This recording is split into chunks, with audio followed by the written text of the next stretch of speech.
কমিশনের অনুমোদন ক্রমে আজকে ঐতিহ্যবাহী শাহমাদার দরগা শরীফ মাদারীপুরের, যার সাথে মাদারীপুরের জেলার একটা নামকরণের একটা মিল রয়েছে, সেই জায়গায় আজকে অভিযান পরিচালনা করেছি। মূলত শাহমাদার দরগা শরীফ এতিমখানায় 2019 থেকে 2024 পর্যন্ত 145 জন এতিমের জন্য 2,08 লক্ষ টাকা উত্তোলন করা হয়েছে। আমরা প্রাথমিক তথ্য প্রমাণ যেটা পেয়েছি যে এখানে আপনার বিপুল অঙ্কের টাকা আত্মসাৎ করা হয়েছে। এর সাথে তৎকালীন দায়িত্বপ্রাপ্ত এবং বর্তমানে দায়িত্বপ্রাপ্ত জনাব আলামিন সাহেবের একটা ইনভলভমেন্ট আছে বলে প্রাথমিকভাবে আমরা জানতে পেরেছি।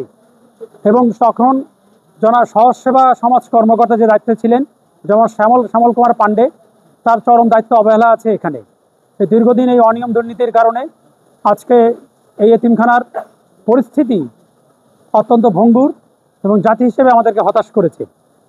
শুধু তাই নয়, এই নয়সা এবং তসরুদের সাথে যে বা যারা জড়িত তাদেরকে আমরা দুর্নীতি দমন কমিশন আইন ও বিধি মোতাবেক সর্বোচ্চ ব্যবস্থা গ্রহণ করার জন্য মাননীয় কমিশনের কাছে প্রতিবেদন দাখিল করব।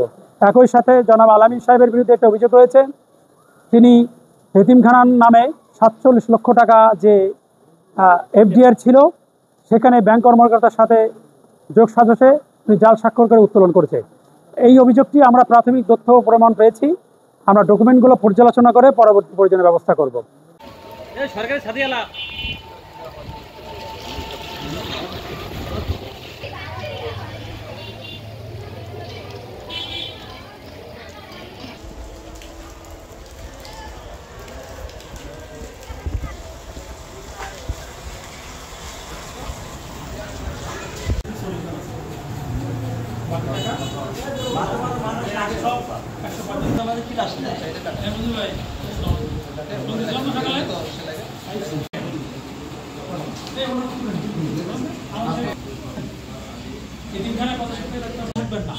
এর চেহারা যদি না পাল্টে যায় আমি আপনাদের মাদারীপুর চাকরি বন্ধ দিয়ে চলে যাবো।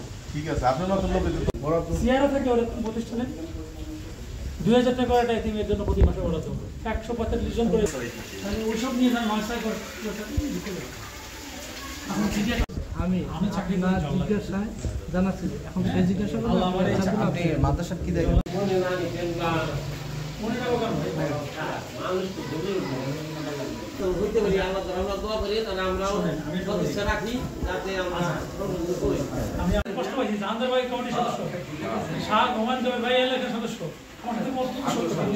আমি আপনার যাই না, আমি যাই না, তাদের সাথে আমার ব্যক্তিগত একটা সখ্যতা আছে। আমি তো শুধু বিরিয়ানি শুধু ওটা লাগবে না, 30 দিনে আমাদের লিস্টমেন্ট পদ্ধতি দাওয়াত থাকে সেটা একরকম, সেখানে আমি দেখলাম। কিন্তু নেক্সটে ওই ব্যাপারটা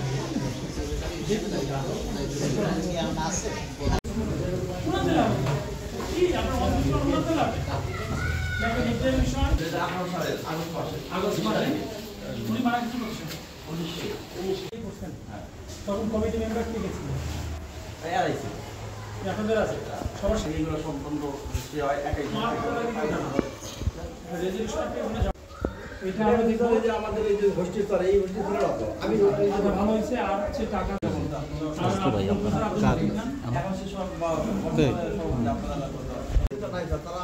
আপনারা থাকতেও পারেন না স্যার, এই সব টাকা মানছে এই যে এত তারিখে স্যার এই যে স্বাক্ষর সবাই করতে স্বাক্ষর